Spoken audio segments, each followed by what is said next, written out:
오늘 말씀은 사도행전 16장 11절에서 18절 말씀입니다. 우리가 드로아에서 배로 떠나 사모드라게로 직행하여 이튿날 네아폴리로 가고 거기서 빌립보에 이르니 이는 마게도냐 지방의 첫 성이요 또 로마의 식민지라. 이 성에서 수일을 유하다가 안식일에 우리가 기도할 곳이 있을까 하여 문 밖 강가에 나가 거기에 앉아서 모인 여자들에게 말하는데, 두아디라시에 있는 자색 옷감 장사로서 하나님을 섬기는 루디아라는 한 여자가 말을 듣고 있을 때 주께서 그 마음을 열어 바울의 말을 따르게 하신지라. 그와 그 집이 다 세례를 받고 우리에게 청하여 이르되, 만일 나를 주 믿는 자로 알거든 내 집에 들어와 유하라 하고 강권하여 머물게 하니라. 우리가 기도하는 곳에 가다가 점치는 귀신 들린 여종 하나를 만나니 점으로 그 주인들에게 큰 이익을 주는 자라. 그가 바울과 우리를 따라와 소리질러 이르되, 이 사람들은 지극히 높은 하나님의 종으로서 구원의 길을 너희에게 전하는 자라 하며 이같이 여러 날을 하는지라. 바울이 심히 괴로워하여 돌이켜 그 귀신에게 이르되, 예수 그리스도의 이름으로 내가 내게 명하노니 그에게서 나오라 하니 귀신이 즉시 나오니라. 아멘. 성령 하나님께서 바울을 오늘날의 유럽 지역으로 보내셨습니다. 그렇게 오게 된 마게도냐 지역의 첫 번째 도시인 빌립보로 바울 일행은 들어갑니다. 거기서 바울은 한 무리의 여인들에게 복음을 전합니다. 그 중에는 자주색 옷감 장사였던 루디아라는 여성도 있었습니다. 이 자주색 옷감은 귀족과 왕족을 상징하는 색깔입니다. 상당히 비싼 옷감이었습니다. 이로 보아 루디아는 굉장히 부유한 상인이었던 것 같습니다.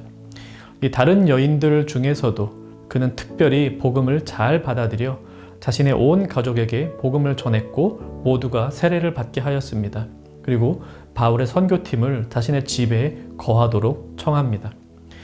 사실 당시 여성들의 사회적 지위는 오늘날과 비교할 수 없을 만큼 낮았습니다. 보통 바울은 어느 지역에 들어가면 그 지역의 회당에 먼저 들어가는데요. 빌립보 지역에서는 그렇게 하지 못했습니다. 왜냐하면 회당을 허가받기 위해서는 남성 10명이 필요했는데 빌립보 지역에는 유대교 남성 신자가 10명이 채 되지 않았기 때문입니다. 그래서 회당이 없었습니다. 여성 신자들은 많이 있었습니다.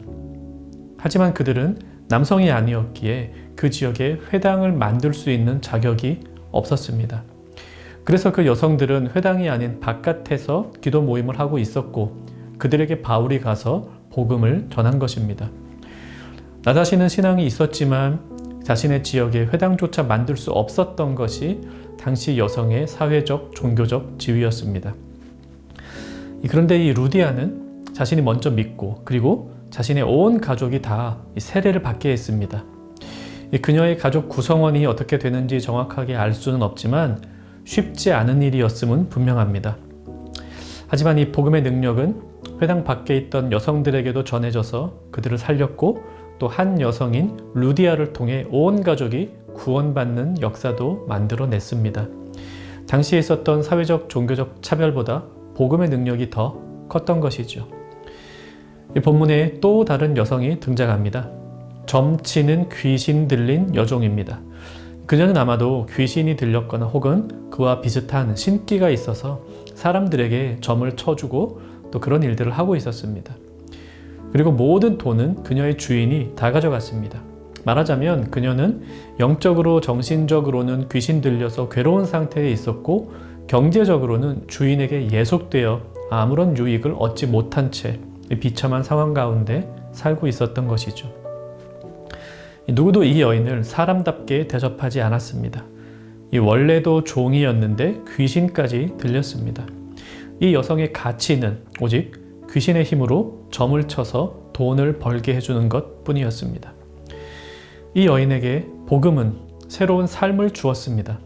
바울은 예수 그리스도의 이름으로 그녀를 괴롭게 하던 귀신을 쫓아내었고 그녀는 해방되었습니다. 이제 다음 본문에서는 바로 이 일로 인해 바울과 실라가 고난을 당하게 되지만 오늘 그들은 그리스도의 이름으로 한 사람을 살린 것입니다. 이 본문에서 두 여인을 만납니다. 그 두 여인들에게는 공통점과 차이점이 있었습니다. 먼저 공통점으로는 사회적인 차별을 받고 있었다는 것입니다. 루디아는 신앙이 있었음에도 남성이 아니라는 이유로 회당을 조직하지 못하는 차별 가운데 있었고, 여종은 인간답게 살 권리조차 가지지 못한 채 이 주인의 돈벌이 기계로 살고 있었습니다. 굉장한 차별이었죠. 이 두 사람의 차이점이 있는데 루디아는 부자였고 여종은 가난했다는 것입니다. 자, 그런데 이 두 여인에게 아주 중요한 공통점이 있었습니다. 무엇이었을까요? 복음으로 인해 둘 다 살게 되었다는 사실입니다. 루디아는 자신의 가족들도 다 구원했죠. 그런 말이 있습니다. 모두에게 불공평하다는 점에서 인생은 공평하다. 우리의 삶의 모양새는 다양합니다. 이 다양한 삶의 모양새만큼이나 다양한 불공평함과 차별, 압박과 불합리함을 우리는 모두 경험하며 살고 있습니다. 이야기 듣다 보면 다들 기막힌 스토리 하나씩은 가지고 있고요. 억울한 일 당한 거 늘어놓기 시작하면 하룻밤으로도 모자랍니다. 근데 우리 모두에게 이 공통점이 하나 있으니 복음이 우리를 살렸다는 것입니다. 루디아도 여종도 복음이 살렸습니다. 오늘 사건 이후에도 아마 루디아와 여종은 다른 모양의 삶을 살게 될 것입니다. 루디아는 부자인 채로, 여종은 종인 채로. 하지만 이제부터 그녀들의 삶은 복음을 아는 삶, 그리스도를 주인으로 영접한 삶이라는 점에서 이전과 완전히 다른 삶이라는 이 공통점이 있습니다. 우리도 다른 모양의 삶을 아마 앞으로도 살게 될 것입니다.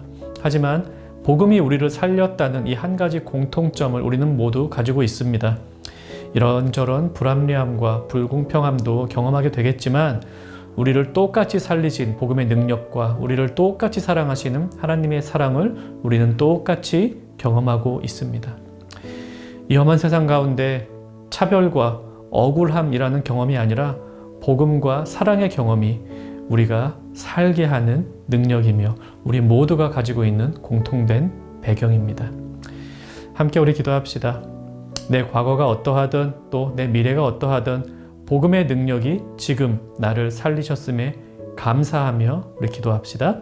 또한 우리 주변에 여전히 남아있는 각종 차별과 불공정함들이 다 사라지게 하시고 우리 복음으로 우리의 이웃을 살리는 교회가 되게 해달라고 기도합시다.